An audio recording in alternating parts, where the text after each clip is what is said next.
रसिक हो नमस्कार. प्रसिद्ध साहित्यिक बाबूराव बागुल यांच्या मरण स्वस्थ होत आहे या कथासंग्रहातील भूक या कथेचे सादरीकरण मी आज करत आहे. जर आवडले तर लाईक करा.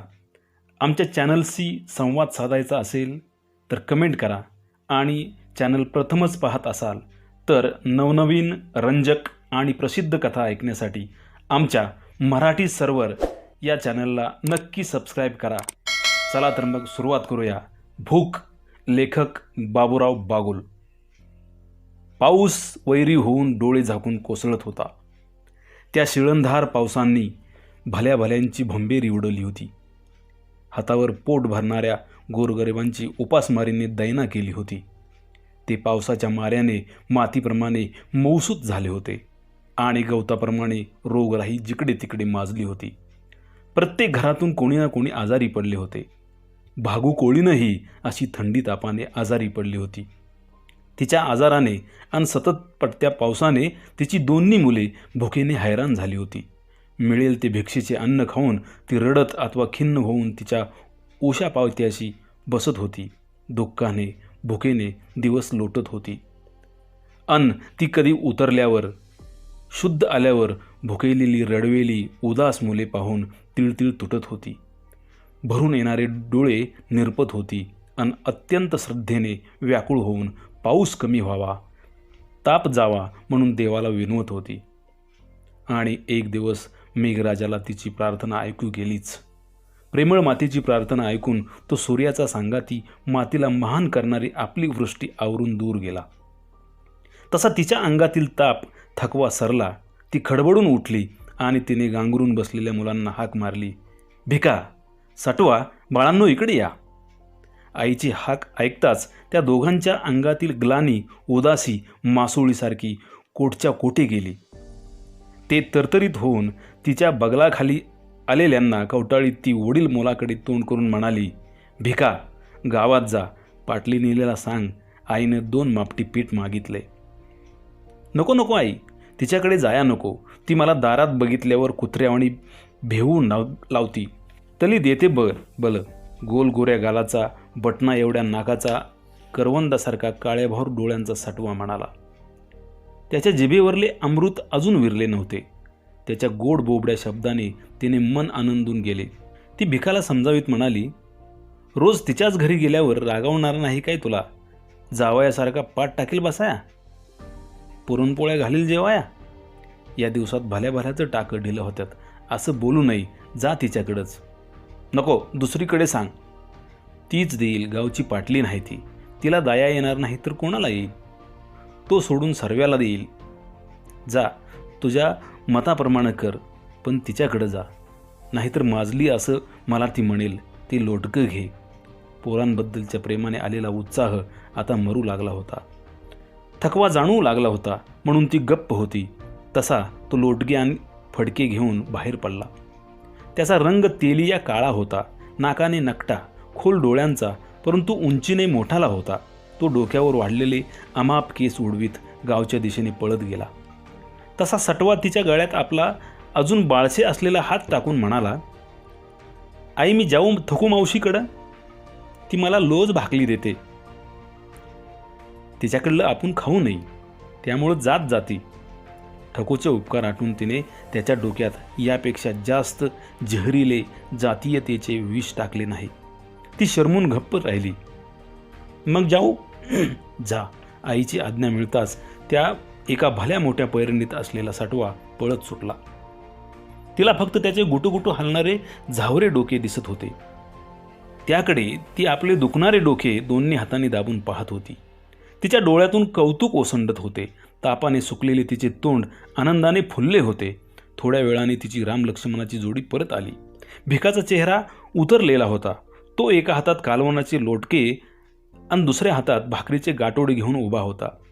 पाटलीन त्याला बोलली असावी असा अंदाज घेऊन ती त्याच्या हातातील लोटके गाठोडे घेऊन म्हणाली, बस माझ्या राजा, खाली बस. तिने त्याला हात धरून खाली बसवले. त्याच्या पाठीवर हात फिरवीत ती म्हणाली, आता माझ्या इराला वाढून देते. पाटलीनेनी केलेल्या पान उतार्यामुळे तो खूप दुखावला होता, पण सटवा मात्र आनंदाने नुसता फुलून गेला होता, कारण त्याच्या आगडबंब पैरणीखाली त्याने त्याच्या आईसाठी गरम नागलीची भाकर, सुक्या झिंग्यांची चटणी आणली होती. भिका मागेल म्हणून त्याने ती तशीच पोटावर दाबून धरली होती. तिने खरकत जाऊन चुलीवरची जास्तीची ताटली आणि तांब्या भरून पाणी आणले. ताटलीत कालवण ओतून ती म्हणाली, खा बाबा, गरिबाच्या पोरानं एवढी अक्कल ठेवू नये, खा. अंतकरण भडभडून आल्यामुळे तिने सटवाला जवळ ओढले. त्याच्या बाळ अंगाचा स्पर्शाने तिचे हृदय वात्सल्याने पाझरू लागले. तसे तिने त्याच्या धुळीने चेपून भरलेल्या डोक्याचे लागोपाठ मुके घेतले. आईने सटवाचा केलेला सत्कार पाहून भिका कावरा बावरा झाला. त्याचा घास घडण्यात हुशार असलेला हात ताटलीतच खोळंबू लागल्याचे पाहून ती भिकाच्या पाठीवर हात फिरवू लागली. त्याच्यावर आपल्या दोन्ही डोळ्यातून जीवनरस उधळू लागली. त्याला जेवण्यासाठी उत्तेजित करू लागली. तसा तो उत्तेजित होऊन खाण्यातील आपली कुशलता प्रकट करू लागला. त्या शेळ्या पाक्यात तुकड्यातही रसिकता दाखवू लागला. परंतु सटवा चाकतमाकत जेवत होता. भिका कधी बाहेर जाईल असे त्याला झाले होते. भिका बाहेर गेल्यावर तो आईला गरमागरम नाचणीची अर्धी भाकर देणार होता, परंतु भिकाचा डोळा त्याच्यावर होता. आईने पाठीवर हात फिरवताच तो निर्भय झाला होता आणि सटवाच्या हातात खाण्याची चांगली वस्तू असावी अशीही त्याला खात्री वाटत होती. म्हणून तो म्हणाला, काय आहे रे? भाकल नागलीची, आईसाठी. गलम, तू लवकर जेव. आईला पाहिजे. त्याने पोटावर पैरणीखाली ठेवलेली भाकर आईच्या मांडीवर ठेवली. त्याची आपल्यावरील माया पाहून तिला हसू लागले. तिने त्याच्या गोल गोबऱ्या गालाचा मुका घेऊन भाकरीचे 3 तुकडे केले. दोघांना 2 देऊन एक स्वतःच हळूहळू चावू लागली. आणि सटवाप्रमाणे आईनेही आपला गौरव करावा म्हणून भिकाने चोरून खाण्यासाठी लपवून ठेवलेली लोणच्याची फोड खिशातून काढून आईजवळ दिली. तिला त्याचा खाण्यासाठी लुसूलुसू करणारा स्वभाव माहीत असल्यामुळे तिचे दोन्ही डोळे आसवांनी भरून आले. ती त्याचे डोके गोंजारत आसवे रोखायचा प्रयत्न करू लागली, पण आसवे रोखेनात. तसा तिने तोंडावर पदर घेऊन बळेच खोकायला सुरुवात केली. भिकाने पाणी आणण्यासाठी मागे झेप घेतली. त्या अवधीत तिने डोळे साफ केले आणि अत्यंत प्रेमाने म्हणाली, बाळा, तू खा आधी, मग सटवाला दे. लवकर कमवता हो. भिकाला ते 10 घरचे शिळे कालवण आणि वाळके खड तुकडे आवडत नव्हते, तरी त्याची भूक मोठी असल्यामुळे तो खात होता. त्याचा तो दांडगा आहार आणि चेहऱ्यावरली अतृप्ती, व्याकुळता पाहून तिचे अंतकरण तुटत होते. आणि ती स्वतःच्या प्राणापेक्षाही आपल्या मुलांवर अधिक प्रेम करणारी आई असल्याने तिने नदीवर जाण्याचे ठरवून टाकले. तशी ती भिकाला म्हणाली, भिका, आज नदीवर जायचं, पाणी बघून ये. येतो. त्याला एवढा आनंद झाला की ते दगडासारखे कुटके फोडायचे सोडून पाणी पिऊन उठला आणि बाहेर पळाला. त्याच्या पाठोपाठ नदीच्या रूपावर मोहित झालेला सटवाही त्याच्या पाठीमागे मान गुटुगुटू हलवीत पळत गेला. जेवताना पोरांना उगीच सांगितले असे वाटून तिच्या मनाला चटका बसला. तिला आधीच खावत नव्हते या कल्पनेने तर तिला घास गिळवेना. हातातील तुकडा टोपल्यात टाकून तिने पसारा आवरला आणि ती दोन्ही हातांनी डोके दाबून दारात येऊन बसली. इतक्यात तिची रामलक्ष्मणाची जोडी धावत आली.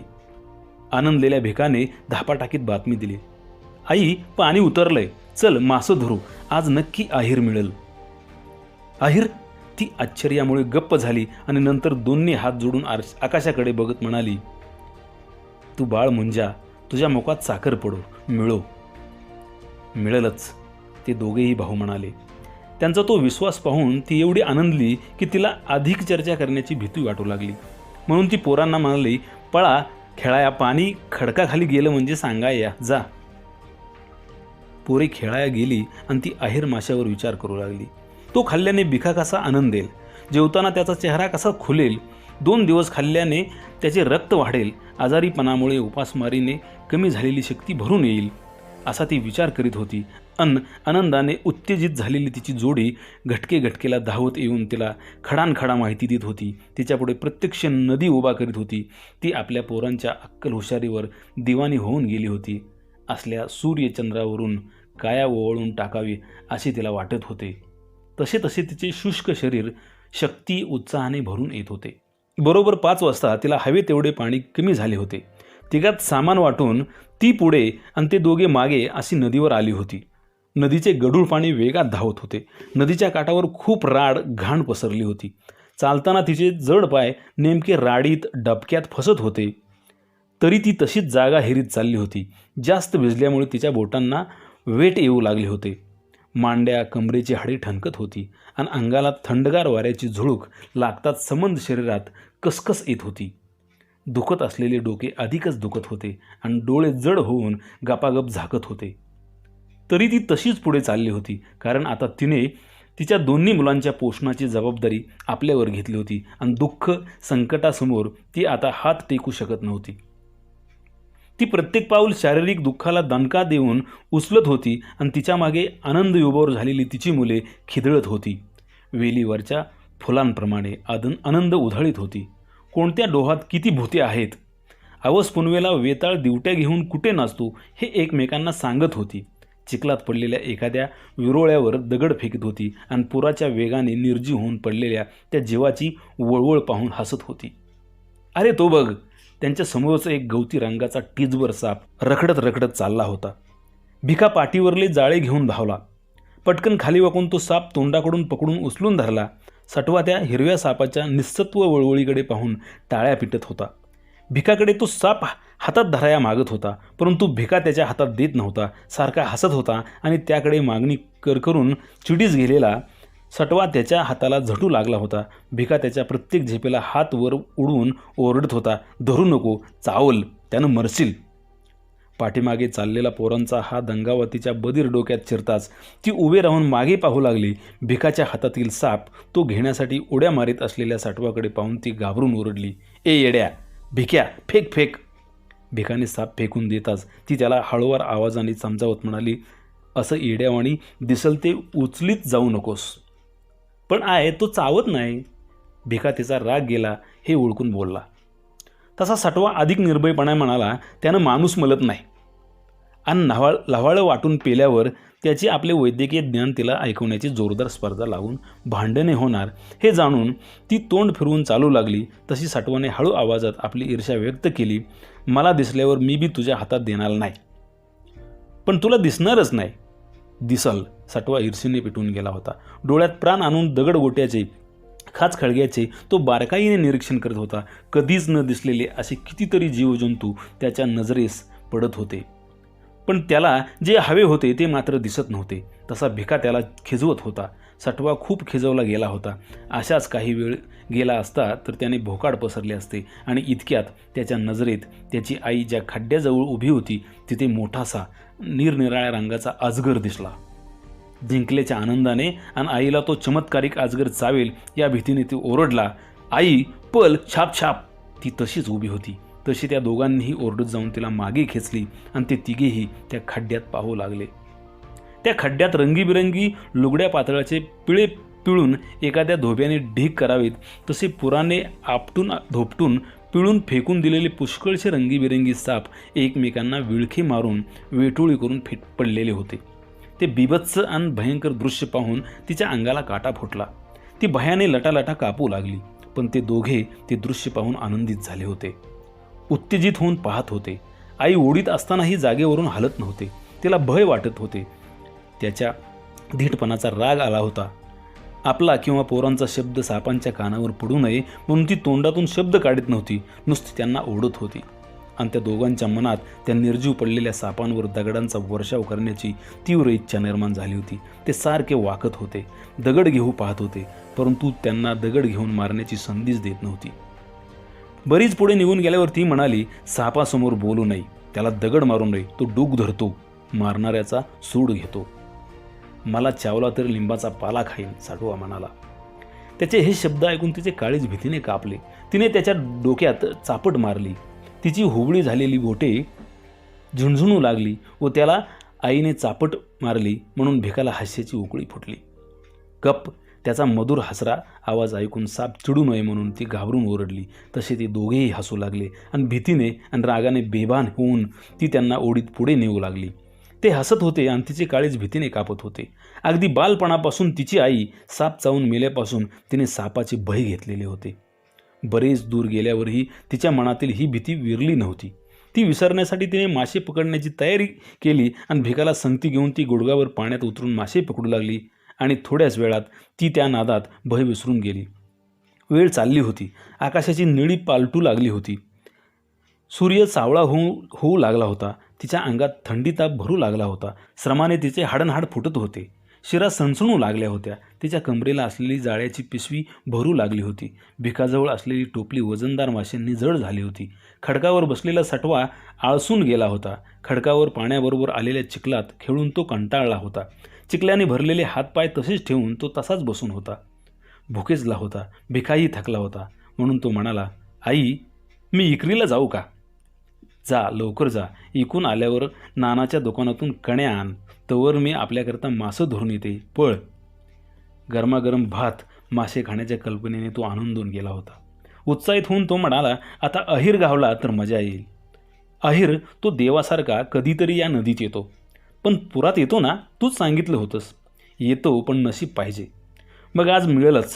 भिका बाहेर आला. त्याने तिच्या कमरेला असलेल्या पिशवीतील मासे एका उथळ टोपलीत घेतले. पिशवी तिच्याकडे परत केली आणि हातात तारली आणि डोईवर टोपी घेऊन उभा राहून म्हणाला, आई, जातो, तुला अहिर सापडल. जा, जास्त बडबडू नको. ती येणाऱ्या आनंदाला घाबरून गेली होती. भिका चालू लागला आणि ती प्रत्येक जाळे अहिर मिळावा याच एका आशेने ओढू लागली. तो सापाची पिळणी पडलेल्या खड्ड्याजवळ येताच मनात सरकला. डोळे फाडून रस्त्यावर आजूबाजूला पाहू लागला. रस्त्यावर काही न दिसल्यामुळे हातात दगड घेऊन तो खड्ड्यावर येऊन उभा राहिला. आता एक कमी लांबीचा, बऱ्या जाडीचा काळसर साप अजून पडलेला होता. बाकीचे सारे निघून गेले होते. त्याला बघताच भिकाला वाटलं की हा भुकेलेला काळा साप रस्त्यावर पडला तर आजारामुळे ताठरून गेलेल्या, बधीर झालेल्या आईला चावल्याशिवाय राहणार नाही. हा विचार मनात येताच तो त्याला ठार करण्यासाठी टारली आणि टोपली खाली ठेवून नेम धरून दगड मारू लागला. त्याच्या दगडफेकीने तो पुराने गलित गात्र झालेला जुनाट साप रखडत धडपडत खड्ड्याबाहेर पडत असताना वेगवान पात्रात पडून दिसेनासा झाला. तसा भिका भयाने गडबडून जाऊन त्याला शोधू लागला. जखमी साप मारणाऱ्याचा डूक धरतो, सूड घेतो या भीतीने तो दुरून वाकून पाहत होता. तो साप आईच्या समोर जाऊ नये, त्यांनी तिला सूड उगवण्यासाठी चावू नये म्हणून भिका बावरा होऊन पाण्यात आंधळ्या अंदाजाने दगड मारित होता. तो असा भीतीने स्वतःच्या जाणीवेने भांबावून गेला असतानाच त्याला मासे विक्रीची आठवण झाली. स्वयंपाक वेळेच्या आत गेले तरच मासे छान किमतीने विकले जातील, नाहीतर गिराईक मिळत नाही आणि मिळाले तर पैसे होत नाहीत या धास्तीने सर्व काही विसरून जीव तोडून तो धावत होता.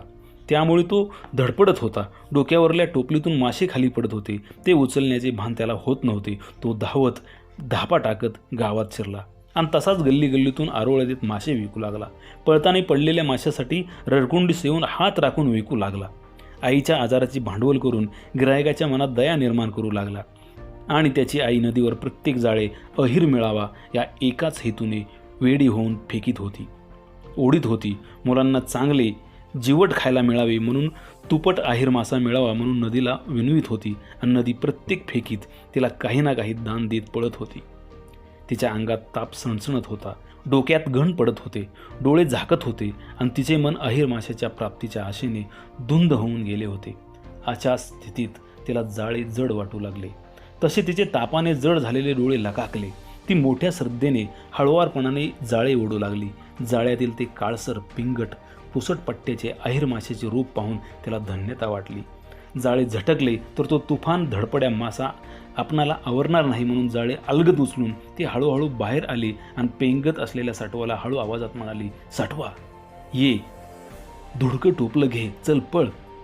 अहिर माशाने धडपड करून जाळे तोडून पळू नये म्हणून तिने जाळे खाली ठेवले नव्हते. कमरेचे भिजून झालेले, चिंब झालेले धुडके बदलले नव्हते. ती हातातील जाळ्याकडे अथवा धडपडत रडत चाललेल्या सटवाकडेही मागे वळून पाहत नव्हती. उलट सटवाचा आवाज ऐकून अहिर भितरेल म्हणून सटवावर चिडली होती.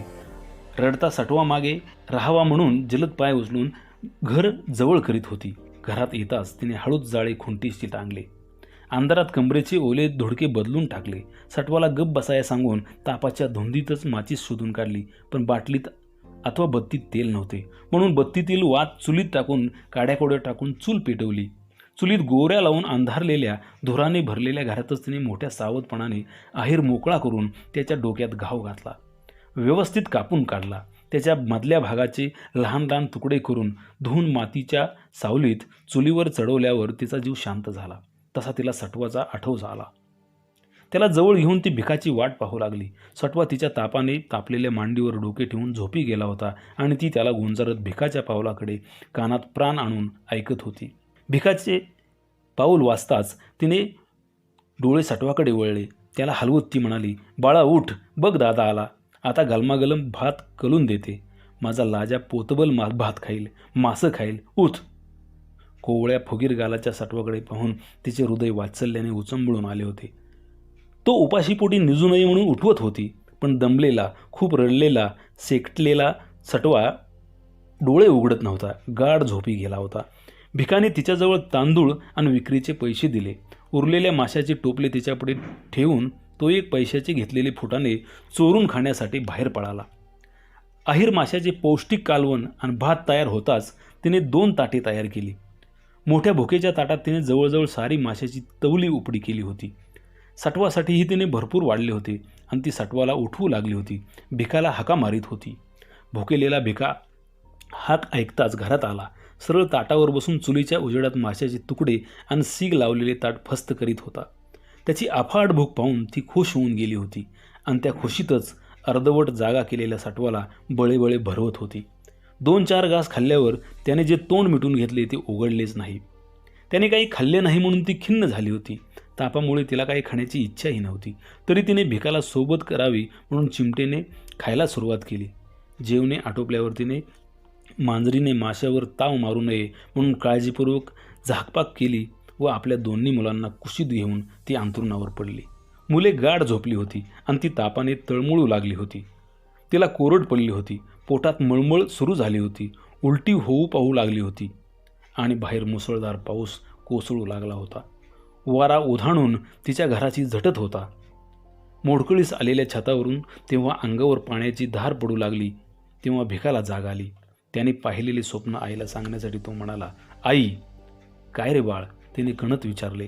तुला तो काळा साप आडवा आला होता का? स्वप्नात दिसला? ती त्याला धीर देण्याच्या हेतूने म्हणाली. हां, पण मी त्याला दगड मार मारून पार नदीत पळवला होता. तरी तो तुझ्याकडे कसा आला? तुला कसा चावला? तो तर वाहत गेला होता. मला कुठं चावला? मग आरडत का आलीस? तुला तो पाण्यात वाहत येताना दिसला नव्हता? तो तर पार मेल्यागत झाला होता. नाही. आणि हे म्हणताच तिच्या हृदयात भीतीचा भयंकर स्फोट झाला. तिच्या थेंबाथेंबात भीती पसरली. ती थरथर कापू लागली. घामाने ओलिचिंब झाली. तिच्या अंगातील शक्ती सरू लागली. ती तशीच धडपडत उद्याला वाफारून ठेवलेल्या हंडीकडे गेली. तिने धडक हंडी ओढून घेतली व ती चुलीपुढे पाहू लागली व तुकड्यांवरून हात फिरवू लागली. प्रत्येक वाफारलेला तुकडा तिला सापाच्या तुकड्यासारखा दिसत होता. हाताला भासत होता. त्या तुकड्यात असलेले डोकेही सापाचे वाटले. तशी तिचे काळीज दोन्ही मुले मरतील या जबरदस्त भीतीने फटकन फाटले. सटवा, भिका, ती खाली कोसळत कशी तरी ओरडली आणि आदळताच पुत्राच्या प्रेमाने शरीरात तेवत असलेली प्राणज्योत विझून गेली. भरपेट जेवलेला निशंक असलेला भिका तिला हाक मारत होता आणि तिच्या अंगाच्या धगीने तापलेला सटवा घामाघून होऊन तळमळत भावाचा हंबरडा ऐकून जागा झाला होता आणि बाहेर वारा उधाणून गेला होता. झाडा झोपड्यांशी झटत होता. त्यांच्या मोडकळीस आलेल्या घराला धडका देत होता. आकाशात काळ्या ढगांचा समुद्र उचंबळत होता. त्या काळ्या उसळत्या दर्यात चंद्र बुडून गेला होता. त्याचा प्रकाश वाहून गेला होता. सर्व काही अंधारून गेले होते. धन्यवाद.